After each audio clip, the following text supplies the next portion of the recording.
we have no real theory, we have conjectures, we have fiercely defended hypotheses, but we have very little that is concrete to go on.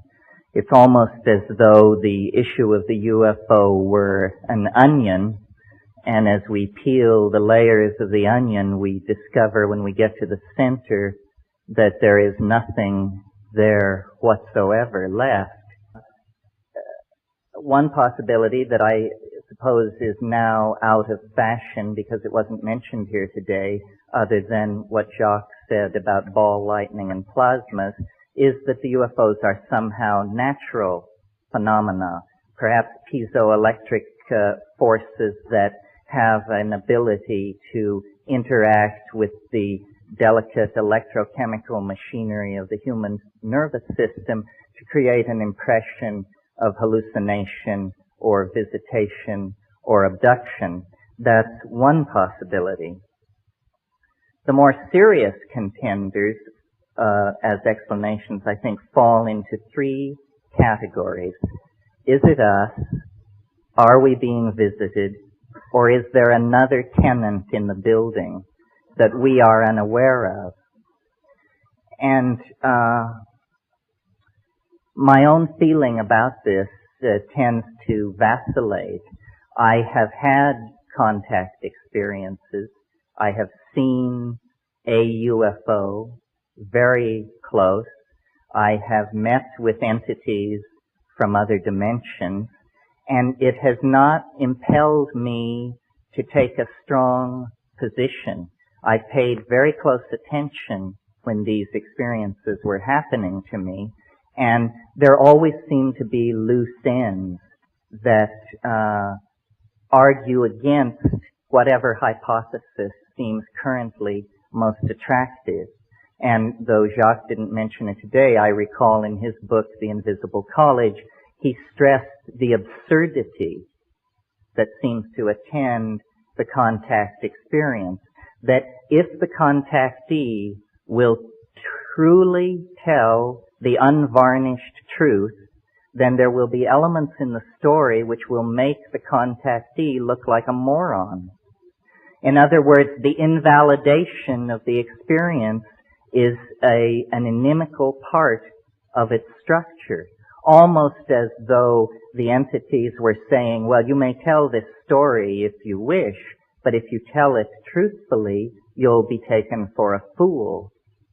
Well, there's nothing wrong with being taken for a fool, except that it does seal the phenomenon rather nicely away from the very sober ladies and gentlemen who are making their careers in some branch of science.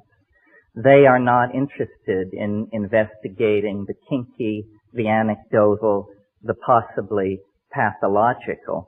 It isn't a matter of achieving consensus over the UFO. We can't even achieve consensus about what constitutes a decent souffle.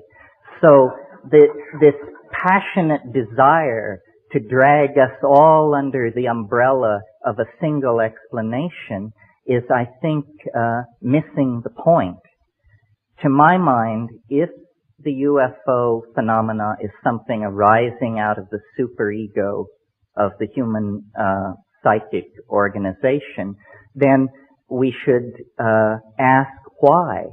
What is it doing? And I don't want to sound like a public relations agent for Jacques Vallée, but to my mind, with the exception of Jung, Jacques is the only commentator on the phenomenon who has really pushed the frontier back. To my mind, in The Invisible College, when Vallée says, in looking at the effect, not asking the question, what is it, but what does it do, you very quickly see what the flying saucers are doing.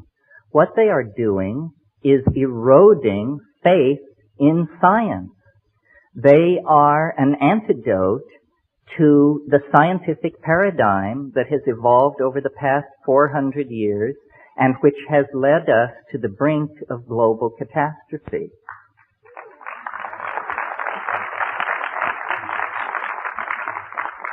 So the notion being developed here is that within the structure of the human psyche, there is something like a governor, something like a monitoring circuit, which when a society begins to evolve in a pathological or lethal direction, phenomena can be induced not by the egos of men and women, not by their institutions, but by the overmind, the collectivity of the human species.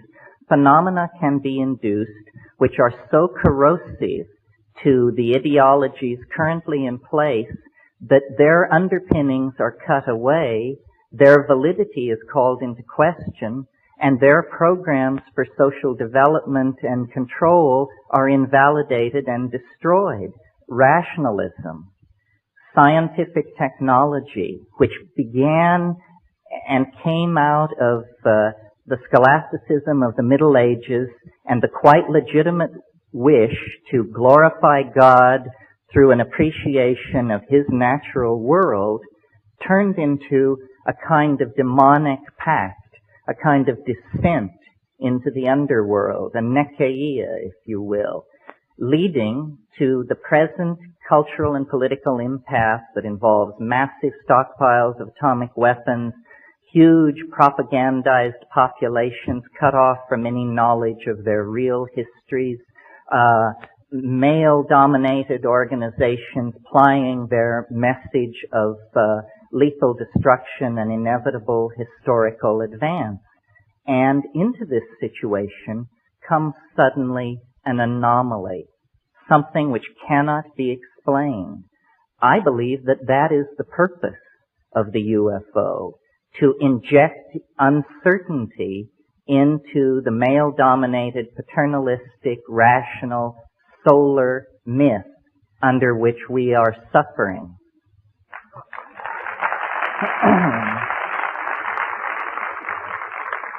So, I suppose if you had to categorize this point of view, you would say I'm taking a depth psychological, psychoanalytic point of view. What I'm saying is that the UFO is nothing more than an assertion of herself by the goddess into history, saying to science and paternalistically governed and driven organizations, you have gone far enough. We are going to turn the world upside down. Your science is going to be shown up for what it is, nothing more than a pleasant metaphor usefully extrapolated into the production of toys for healthy children. That's what science is good for. It is not some meta-theory at whose feet every point of view from astrology to acupressure to channeling need be laid to have the hand of science announce thumbs up or thumbs down.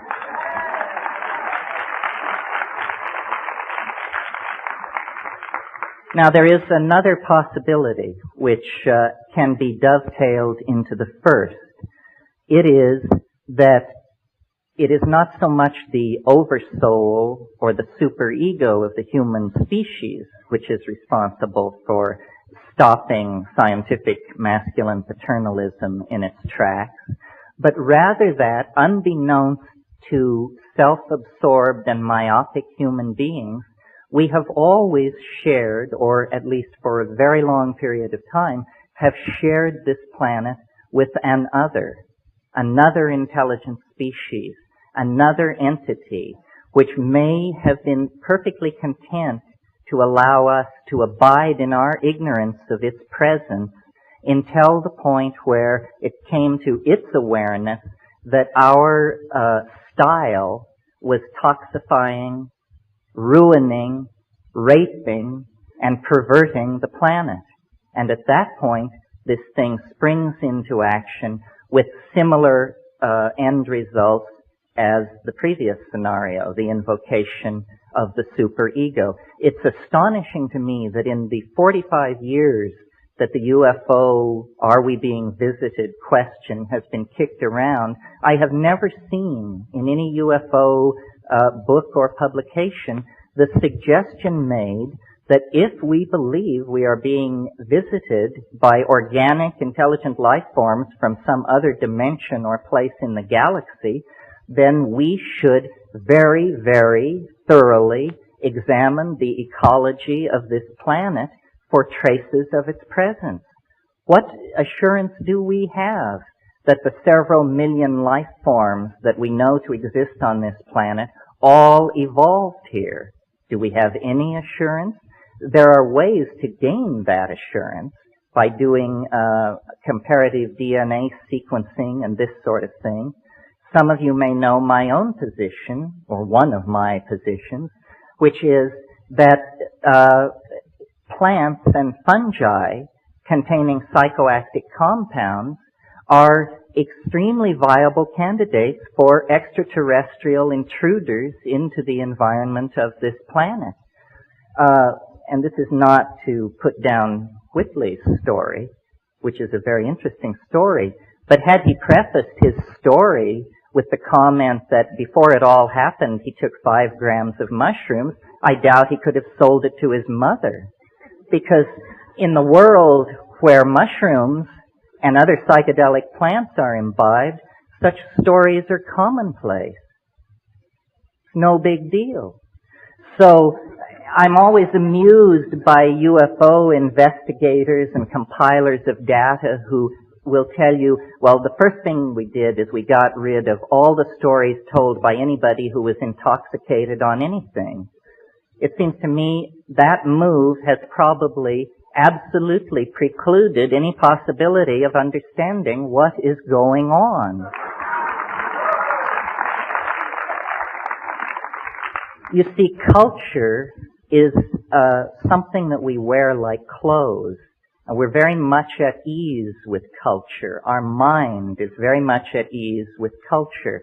And we gather the language of a given culture around us. Culture is the mind unperturbed.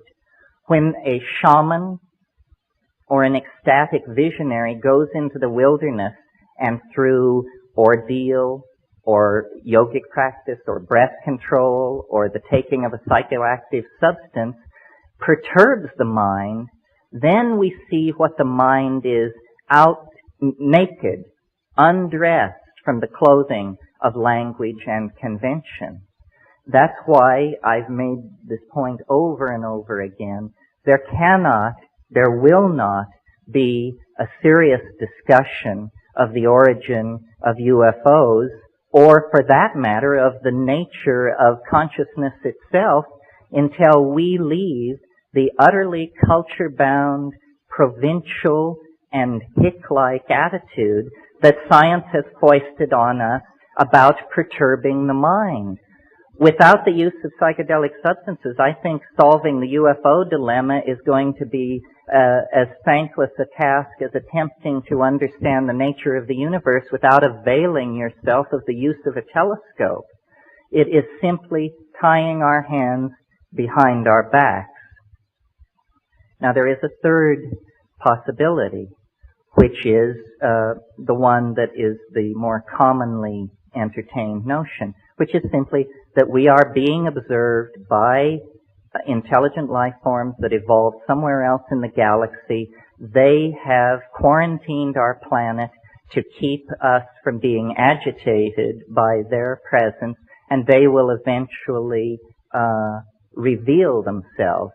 I find this an extremely odious notion, especially the part about how much chaos there will be if the truth is ever revealed. This is nothing more than the reassertion of masculine paternalism, its right to keep secrets from the rest of us, its belief that there is a privileged all-male class of people who can be let in on what's really going on, and the rest of us, poor dears, have to be shielded from these tremendously shocking facts. I discussed this once with an entity, and it said to me, well, you know, we've disguised ourselves as an extraterrestrial invasion so as to not alarm people with what's really going on. We're getting close to the end, folks.